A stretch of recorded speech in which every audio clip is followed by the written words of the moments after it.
द्यायचे राहिले ते सगळे देऊन घेतो. त्यांना 28 ऑगस्टच्या आत आपण ते विषय सांगितला. ज्या मराठा बांधवांनी अर्ज केलेले त्यांना कुणबी प्रमाणपत्र द्या आणि ज्या बांधवांनी व्हॅलिटीसाठी अर्ज केले ते जाणून बुजून जिल्ह्यातले रोखून धरलेत ते सुद्धा आपण सगळ्या व्हॅलिट्या द्या.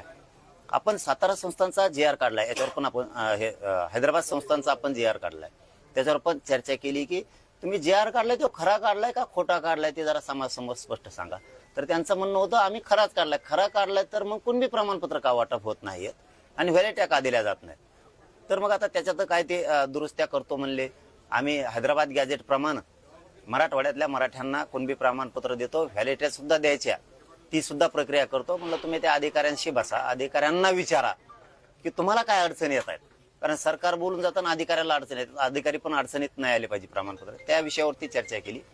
त्यांनी एक आता JR काढला होता मराठ्यांना ओबीसीच्या सवलती, त्या सवलती सुद्धा लागू झालेल्या नाहीत. 100% फीस घेतल्यात, मग आता सवलती तर लागू केल्यात, सोयी सुविधा पण नाहीत. परराज्यातल्या पोरात ऍडमिशन घेतलेत, त्या संदर्भातला सुद्धा विषय ह्या 28 ऑगस्टच्या आत सगळ्या अंमलबजावणी तुम्ही त्याची करून ती लागू करा हे पण सांगितलं आपण.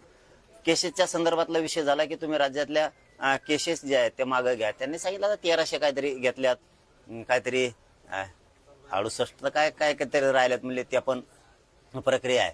त्यावरही चर्चा आपण पुऱ्या महाराष्ट्रानं तुम्ही पण ऐकली, तेही मागे घेण्याच्या संदर्भातली चर्चा. EWS, ECBC आणि ESBCचे जे पोर आहेत निवड झालेले त्यांच्या नियुक्त्याच्या बद्दल सुद्धा त्यांनी सांगितलं आम्ही आता बैठक घेतोय. मला वाटतं उद्या त्याला बैठक घ्यायला वाटतं त्या विषयावरती कॅबिनेटचे काय बैठकीत ते चर्चा करतील.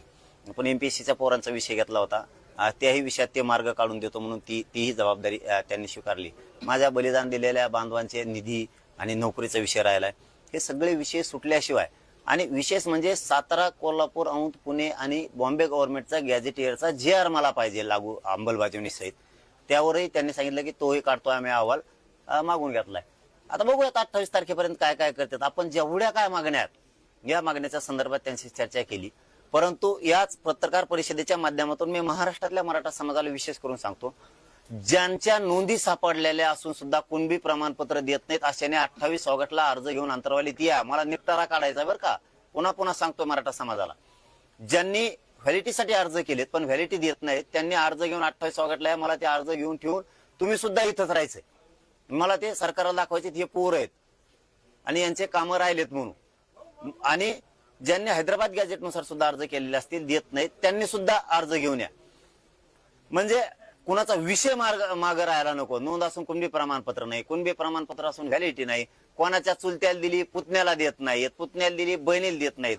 तुमचे ते अर्ज घेऊन या, तिकडे पण अर्ज करा.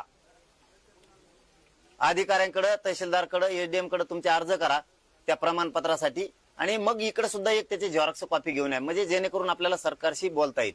कोणत्या बांधवांचे व्याज परतावे थांबलेत त्यांनी सुद्धा त्यांचे अर्ज घेऊन 28 ऑगस्टलाच इथं या. कारण आम्हाला ते सगळे जमा करून घ्यायचे, तुमच्याशी चर्चा करायची. मग ते एकदा जमा करून घेतले की 29 पासून सरकार कधी येईल त्यावेळेस ते मार्ग काढून घ्यायचे. कोणत्या विद्यार्थ्यांचे पंजाबराव देशमुखांच्या माध्यमातून शिष्यवृत्त्या राहिल्यात, सारथीच्या कुठल्या कुठल्या योजना राहिल्यात त्याविषयी आपण चर्चा केली. निधी सगळा द्या महामंडळाचा ते पण सांगितलंय, सारथीला पण द्या म्हणून सांगितलंय. 28 ऑगस्ट पर्यंत ते करतोय त्यांनी म्हणून सांगितलंय. पण आंदोलन हे थांबणार नाहीये.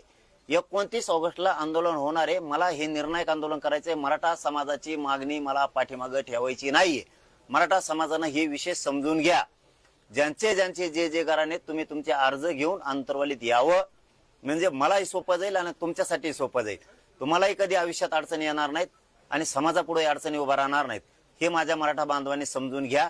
2-2, 4-4 दिवस कामं बुडू द्या, परंतु ह्या आयुष्यभराचा विषय कुणबी प्रमाणपत्राचा, काहीच्या फाईल दाबून धरल्यात, काहीच्या नोंदी असून देत नाहीयेत, काहीने अर्ज करून कुणबी प्रमाणपत्र देत नाहीत, कुणबी प्रमाणपत्र व्हॅलिटी देत नाहीत. आपण आपले अर्ज घराने घेऊन या. महाराष्ट्रभरातले जे पोरांचे ऍडमिशन झालेत पुढे त्यांना अडचणी यायला लागल्या. जर विद्यार्थ्यांना येता येत नसेल तर विद्यार्थ्यांनी त्यांच्या वडिलांना पाठवलं, भावाला पाठवलं तरी अर्ज घेऊन चालतंय. तेच हजर असावं असं काही नाही. विद्यार्थी एखादा निवड झालेला आहे ACBC EWS मधून, त्याला येत नसेल तर त्याच्या घरच्यांना पाठवा, म्हणजे जेणेकरून आमच्या लक्षात येईल की त्याला येता आलं नाही त्याच्या ड्युटीमुळं.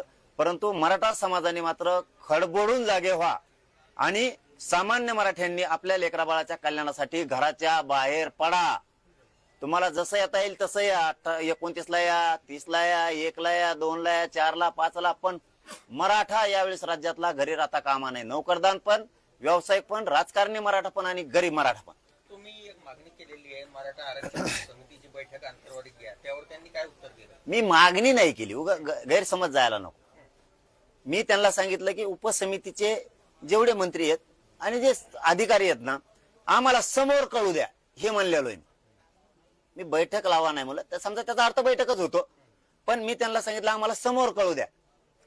अधिकाऱ्यांना प्रॉब्लेम यायला लागले का सरकारच अडचणीत समाजाला आणायला लागले मराठ्यांना, आणि मराठ्यालाही संदेश जाऊ द्या देऊ. आज सरकारनं जर अधिकाऱ्यांना पुऱ्या गोष्टी दिल्यात अंमलबजावणीच्या, तर मग अधिकारी का थांबायला ते आम्ही विचारू. आणि अधिकाऱ्यांना व्हॅलिडिटीला, कुणबी प्रमाणपत्र द्यायला, गॅजेटनुसार प्रमाणपत्र द्यायला, नोंदीनुसार प्रमाणपत्र द्यायला, त्याला जर काही अडचण येत असेल तर मी अधिकाऱ्यांसाठी म्हणतो सरकारकडून तुमच्यासाठी व्यवस्थित करून घेतो. आणि सरकारच मुद्दाम करत असत तर ते आम्हाला कळू द्या. आणि सरकार करत नसेल तर अधिकारी करायला लागले सगळं सरकारनं देऊन सुद्धा, हे कळू द्या. याच्यासाठी तुम्ही अंतर्वलीतच अधिकाऱ्यांना बोलवा. खूप धन्यवाद.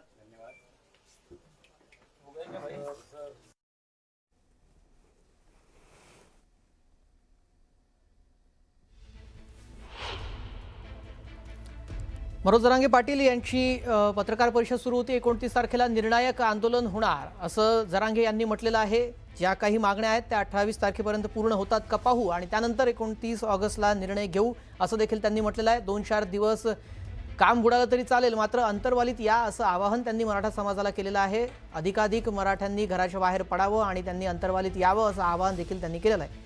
एक छोटासा ब्रेक घेऊन लगेच परत येतोय. पाहत रहा न्यूज 18 मराठी, आवाज महाराष्ट्राचा.